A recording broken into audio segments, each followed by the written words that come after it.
Now you're fresh off a side session. You're in the bullpen. You're side in between starts. What do you work on during those sides? It's just like a little run through, a little rehearsal. Just an idea of what we're up against this week or the next start. Just feature some different stuff for those guys throughout their lineup, and just a brush up, and that's about it. How much has that aspect of your preparation changed over the years? How much you do in between starts? When I was young, it's changed vastly. I don't quite throw as hard as I do in the bullpen anymore because it's just being ready to pitch every 5 days. So it's like I said, it's just like a little walkthrough, and you know, if I need to brush up on some certain pitches, we'll walk through some, you know, curveballs or sinkers or whatever it is, or different locations. So nothing too crazy. You know what else has changed over the years? Your repertoire. We've talked about it a lot this season. Just how difficult is it to add pitches when you're used to doing one thing?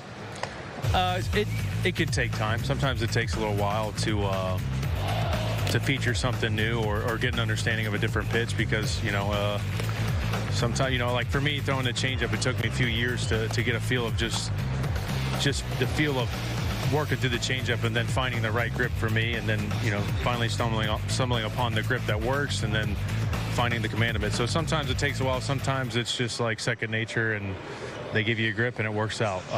So it's 50-50, I guess. Let's talk about the two-seamer. You may not be throwing it now if it weren't for a little session with Max Fried. Is that right?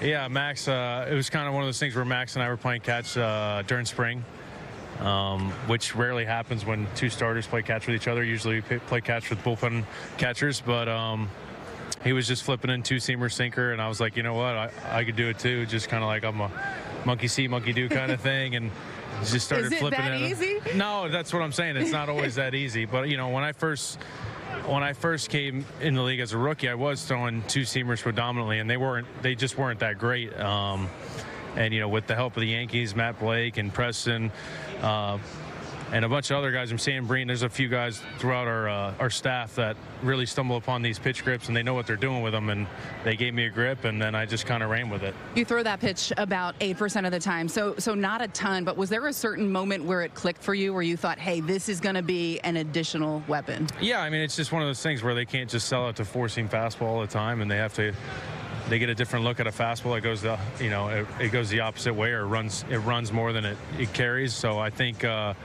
it's just something I go to get weak contact, and I seem to feature it more to lefties, but I will throw them to both sides of the plate, and yeah. Let's talk about lefties, but lefty starters in particular. You and Fried sticking together there, throwing in spring training, but you look at the American League as a whole. You have Skubal, you have Crochet, Bubic. Just what do you make of the emergence of lefty starters and the dominance they have had this year?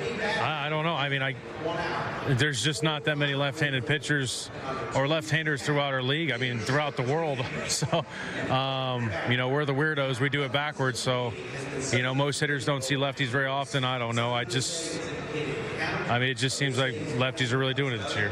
You have Andy Pettitte that's in the house tonight. I know you've talked about your relationship with him and how he's helped you. What's the biggest area that you feel like he's helped you grow? Yeah, I think a lot. For me with Andy, it was just a lot of, you know, just building that mental capacity and just staying within myself. A lot of talks, man. Andy's a good friend of mine, so obviously he was a great Yankee, superb in the postseason. So it's pretty easy to talk to a guy like that that's really gone through it. So you've shown emotion on the mound before, but you almost seem a little bit more zen this year. Is that accurate? I think I'm just a little older, so I don't have enough energy to let loose anymore. That's what's been happening out there. Although Aaron Judge said a little while ago, he feels like on days that you start, you're a man on a mission. How would you describe your demeanor on days that you start? Yeah, I mean, I think I just want to go out there and give my team the best chance to win.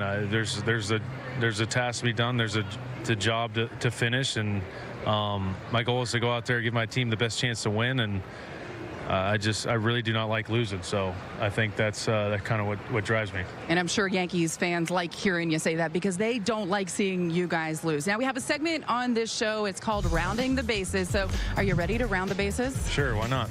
Well, you have been battle tested over the years, but it feels like this year you've been weather tested as well. You look at Detroit, it was snowing here at the stadium, torrential downpours, and then you take the act to Sacramento, and you might as well have been pitching on the equator. But through all of it, I noticed a trend. Always just a short sleeve shirt. Yeah. What's the deal with the shirt, Carlos? Aren't you freezing? I don't know. I've never been much for sleeves. I think I threw with sleeves on this year once. That's because Ketel Marte hit a ball 115 off my forearm. So we had to put some compression on the right side, and you can't throw with one sleeve. You have to throw with two sleeves. That's the rule. So that would be the only time in a long time since I've thrown with sleeves. I don't know. I don't really like throwing with sleeves very often. What's the most ideal conditions for you to pitch in if you were able to choose? I don't know. Do you like when it's snowing in Detroit? I can't imagine. I don't mind. That's fun. I mean, hitters don't like it. I mean, no one likes it, right? I think it can be an edge, you know. I like it hot. Warm's nice. Just everything warms up and you could just flow. I like that. All right, one hitter that you would like to face, either past or present.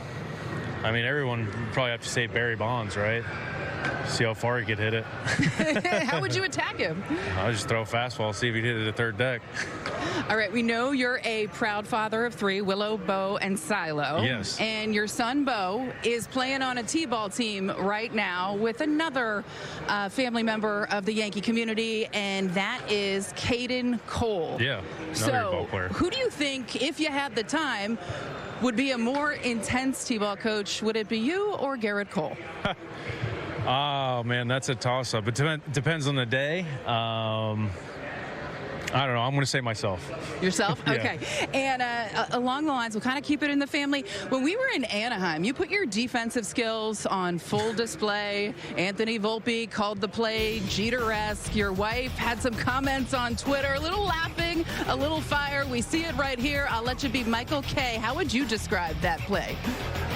You know, when I threw my fall through, I always seem to finish off to my right side, so I got a good jump on it. One of those no-man land balls. A decent runner in Joe Adele. I think anybody that's a little faster probably not going to get him, but I just had a good jump, got to my right side, and it just was like, all right, throw this ball into the ground because I knew I wasn't going to be able to throw it in the air from there off the back foot. So some luck involved, and Goldie with a great pick. So how satisfying? How satisfying is that when you make a play like that? I mean, it's an out, so I could walk back to the dugout. We're running out of time here, but before I let you go, you guys do some very important work with the Carlos Rodon Foundation, raising awareness and funds for families who need fertility treatments. Just how satisfying is it for you to be able to help people like that? Yeah, I think it's a big part of our lives. My wife, you know, it's her passion project. It's our passion project. You know, last year I think we helped 7 families. Right now we're in the midst of a couple cycles and helping some people. You know, as you know, we do a thing called the Willow Grant. And like you said, we help people that have trouble with infertility. And, you know, I think it's touching to us because a lot of people struggle with it and it's not talked about a lot. And, you know, I think everybody should have a chance to have a family. So it's something special. We have 3 kids of our own, as you know, and they're dear to our hearts, and they're the sunshine of our days. They're the light of our lives. So we feel like everyone should experience that.